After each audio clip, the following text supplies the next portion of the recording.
Menopausal hair loss. What do you do? This is Gloria with Graciously Gloria, and thank you for joining today. So, would love to share with you an update on my menopausal hair loss. That was actually one of my first videos I made last year when I started my channel, that along with my menopause video, because I find this menopause to be such an important topic for women in midlife and wanted to share with you what I have found and be helpful to you all. So, what have I continued to do and what's happened with my hair this last year? So, you may have noticed I have a different haircut. So, I tried that as something new this year. I typically keep my hair long. Actually, for the longest time, I had bangs. I had bangs for like most of my life. And several years ago, when I started dating my husband, then he was like, "Did you ever think about growing your bangs out?" And I'm like, "I did, but then I would get to a weird place and then I didn't like it. And I don't know, I kind of see myself as a girl with bangs, but decided to try something different." So did grow my bangs out, but then still had the long hair. I still might go back to long hair. I think that, you know what, in menopause, have the hairstyle that you want. Long, short, whatever, you be you. You do what you want. But decided to this year do something a little different. I had talked to my hairstylist and said, with my hair being thinner, would it help it look perhaps a little fuller if I shortened it up and added some layers? So that's what I did. I added a little bit more layers recently. So that's kind of it. And it's still, I told her, I said, I really want it, the layers to be at least long enough so I could still put it up in a ponytail because I'm a big fan of a ponytail.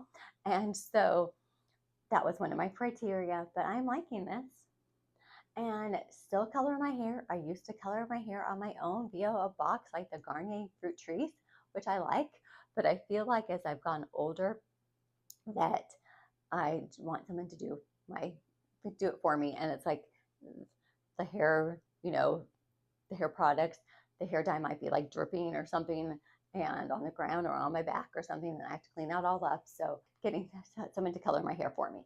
So I do color my hair just the regular color that my hair is, just a very dark, dark brown shade. And the gray comes in, for me, it comes in more at the crown area here, which you can see it's starting to come in a little bit here, and then it comes in here. And so I color my hair, but I know I have some different friends that are deciding like, you know what, they may not color their as much and let some of the gray come in. So I think that it's like you get to decide what you want to do with your hair. So that's fun. And that's one of the fun things about being a lady, right? We could do fun, different hair, makeup, dresses, purses, all kinds of fun things. But there's a lot of other, sometimes it's a pain to be like, I have to style my hair so much, but there's pros and cons about it all, right? So, anyways, as far as hair loss, my hair did start to come back a lot, and I had a lot of flyaways and still have those too because I was doing different things to help my hair grow. Because in menopause, you can have a couple of different things happening. You can have your hair thinning, so it's just you have a certain volume of hair, but then each hair strand is thinner. Or you could actually have just like hair falling out, so hair loss itself. A while back, a couple of years ago, I had it where when I had after COVID and some different stressful life circumstances, my hair was literally coming out in chunks.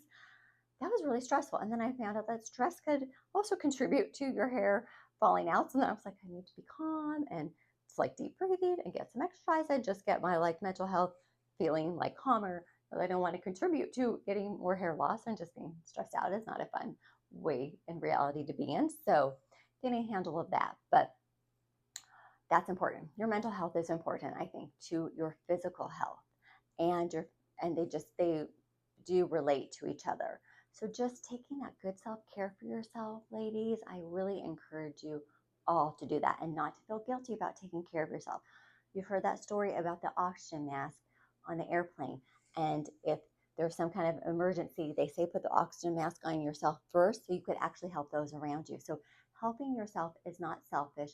That is a way to be able to help all those loved ones around you. So I encourage you to just take that time and extra care for yourself. But back to my hair journey. So got a haircut. That was one new thing.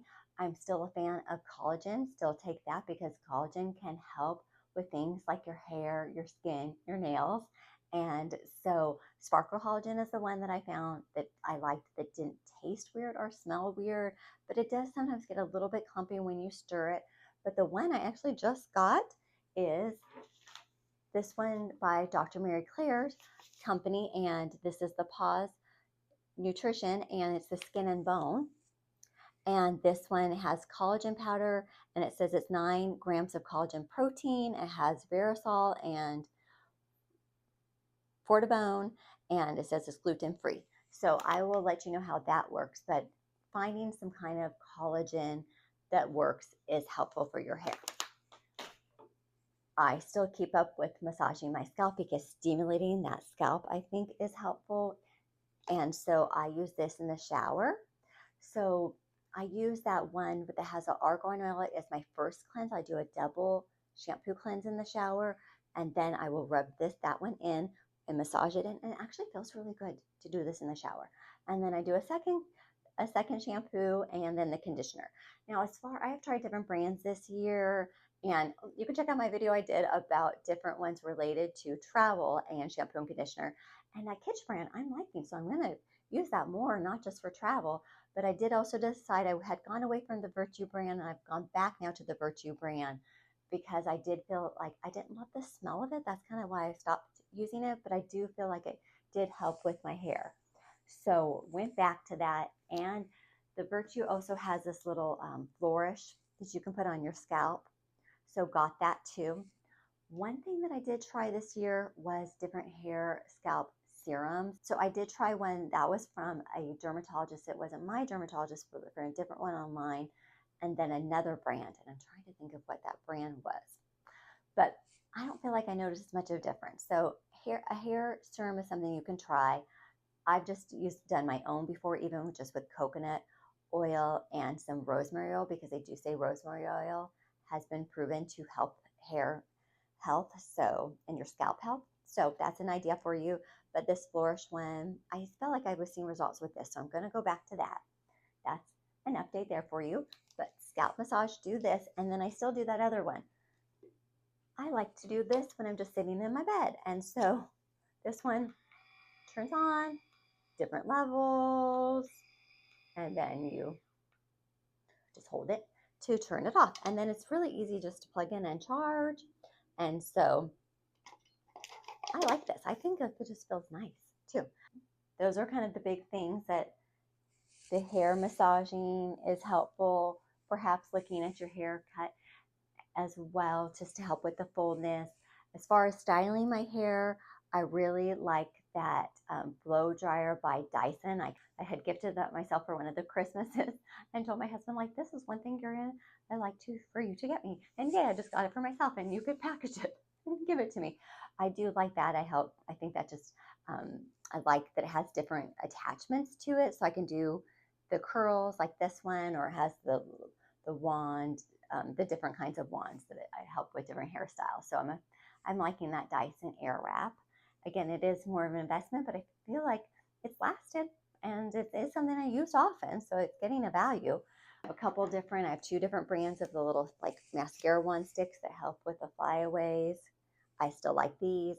I like that Virtue hair oil to help also as one of the last steps if my hair feels extra frizzy. I'm always trying out other new hair products. I'm a fan of them, and sometimes I'm like, use those or not. One thing I just was trying out recently was this mousse, and I kind of feel like that helps with the volume, and I think that's by Sexy Hair. It's like that red container. I think I got that from my FabFitFun box, but I like that. That's a newer product that I'm putting in before I blow dry my hair. And then I also like the hair powders. I like the one by Clairol, and this is a newer one that I got by Prime. This one comes in different shades, so matches all different kinds of hair shades. And then it has a little sponge thing here, and then you can just dab it in. And I put it mainly here on the hairline where my hair seems to be thinner right here to make it look a little bit fuller. So that's a little trick for you. And I don't feel like I wear the hair extensions. I have different clip-in ones that you can put in, but that's an idea for you. Some people like the permanent hair extensions. Oh, I did get a fun hair clip that I wore on New Year's, and you can do a little short video of that. And that was like something that makes you look like you have a really thick ponytail. And that was kind of fun just to mix up my hairstyle. And that's an idea for you too, or just different clip-ins and different extension things to make your hair look fuller. But that's kind of the latest with what's happening with my menopausal hair loss. My hair did I tell you that my hair recently was falling out in chunks again recently, like the last couple weeks? That is related to, I believe, that I had changes related to my hormones and still on hormone replacement, but my new insurance didn't approve the one I was taking before, so I had to switch. And I think that's just messing with my system a little bit, the switching of that.